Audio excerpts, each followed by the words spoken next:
People sometimes ask, who started Amazon Outreach? And while there were many people God used, I'm going to summarize it with the 4 J's. The first, I would say, is Johnson Ellis. In 1990, Prestonwood Baptist Church commissioned him to find a mission trip for the church. Growing up in Brazil as a missionary kid, the last place he really wanted to come was here in Brazil. But he found a pamphlet about a trip to the Amazon on a mission boat. He put it away in his briefcase. He said it was poorly made, but he just kind of put it aside. But he went on a business trip to Florida, and he went to church, and the guest speaker that day was none other than Richard Walker, the founder of that organization, that he'd received the brochure. He knew, despite the brochure, that this was God, it wasn't coincidence.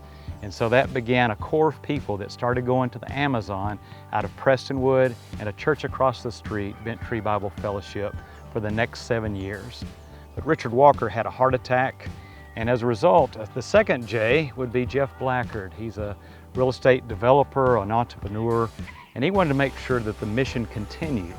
So he started Amazon Outreach as a 501c3, and that core of people continued to go. He started looking for a boat because in 1998 they rented one. Everybody got sick. It was a horrible crew, and they knew they had to have control of the boat and the crew and the cleanliness and the water system.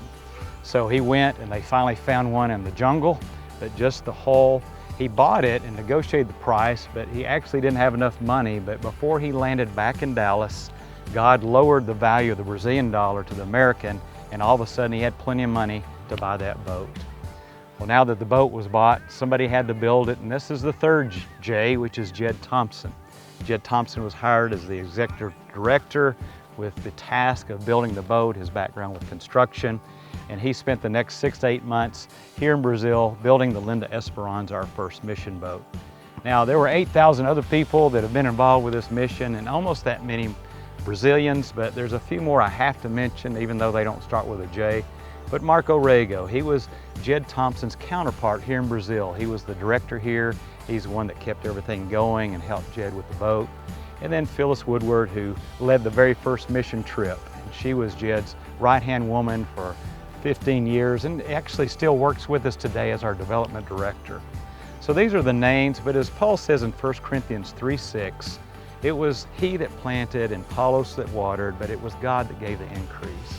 And while we really appreciate all the pioneers and the people of faith that helped start this mission, whether it be Jed or Jeff or Johnson or anybody else, we ultimately say the greatest J is the capital J, Jesus Christ, because it is for Him and through Him and in Him that this mission has increased and grown to the point we're looking to the future.